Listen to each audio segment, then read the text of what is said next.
Molly Kingsley, co-founder of parents campaign group UsforThem, is calling for a separate children's inquiry to be conducted. Molly Kingsley joins me, as you see. There are those, Molly, who will say public inquiries are a hugely expensive and time-consuming way of providing answers to questions, and to set up a separate inquiry looking at the impact on children would be to incur further expense and waste more time.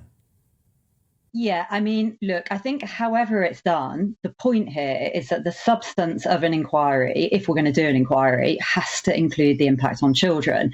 And I think, like many others, I was shocked when we've been, our parents and in our group are just appalled that we have terms of reference that don't mention the word child once.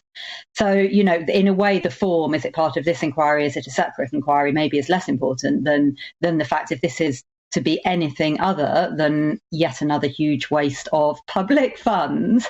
It has to look at the impact on children, because as we know, children were the group least impacted by the virus itself, but really have borne the greatest burden.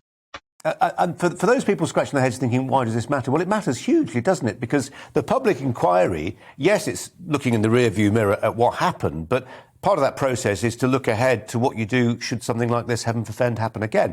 And part of its calibration of risk and benefit has to factor in, as you say, the impact on children. I think that's exactly right, Colin. I mean, it is the essence of good government that government acts reasonably and proportionately, even in an emergency situation.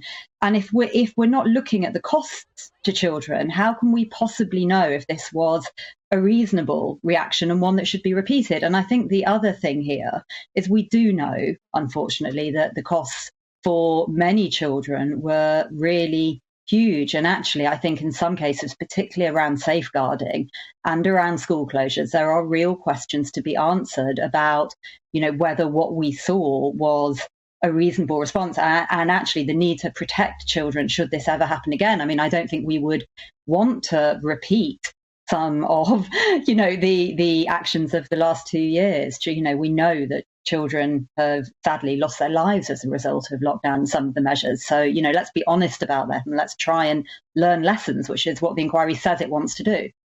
When it comes to lessons, I mean, there's a way of looking at this institutionally, whether that's the way the Department for Education was run, but more specifically some schools and maybe even the role played by some teaching unions who at times it will seem some parents, I include myself, haven't been as keen to champ at the bit of education as they could have been. Yeah, and I think actually you've made a really good point here as well, because I think, as the terms of reference of the inquiry, they do, to be fair, they talk about restrictions in education. That's the only reference. And actually there's this misconception, isn't there, that, the only point at which children's lives were touched over the last 2 years was in education. Now, obviously, that is true, and everything you've just said needs to be looked at. But we mustn't forget that children have lives outside of school. And, if you look at the terms of this inquiry as they now stand, we would have nothing on babies. We would have nothing on the wider impacts on children that happened outside of school. So, for example, the restrictions on social interaction, some of the other interventions that happened out of a school context, which were arguably just as limiting and have had just as big an impact. And I think the other thing, Colin, is we need to be honest that if, we hear a lot that children are resilient, that may be true for some children and some impacts, but to stand them in the best stead to recover, we need to understand exactly where they're at now. Yeah, there's a lot to think about there, but Molly Kingsley, really appreciate your time. Thanks a lot. Thank you. Ella Whelan alongside me, listening to that. And just Molly's final point about the need to reflect on how COVID affected kids, not just in the classroom but elsewhere. It's really difficult for people who haven't got kids, don't always register this necessarily. I look at my 3 middle kids in particular, for whom, I mean, short of losing their mother to cancer, think of what happened during lockdown as pretty much the most profound experience in their lives. Mm. And in lots of respects, they think it was, I don't want to use the word fantastic. They were pushed together. And their relationship, which was already close, got even closer because they were just at home with each other all the time. Mm. And they would say, God, Dad, imagine being an only child. Mm. And I think we shouldn't shy away from, not to celebrate the points of the pandemic, but to some of the outcomes of the pandemic, like that families reconnecting is something that happened and is something to celebrate. The flip side of that is obviously the only child who's stuck at home with the single mum, for example, and people who can't cope. And I think Molly's really right to talk about the fact that there are serious questions in relation to education. I mean, for example, it's not just don't whip yourself for not being that keen on the homeschooling, Colin. It's also the fact that if you have a large number of kids and all of them have got a Zoom class at 2:00, how are you going to manage that? With, an average person has one computer in the home. People don't have the kind of broadband that can withstand that. All those details. But there's also just the simple fact of, for example, my cousin had his daughter was a baby at the beginning of lockdown.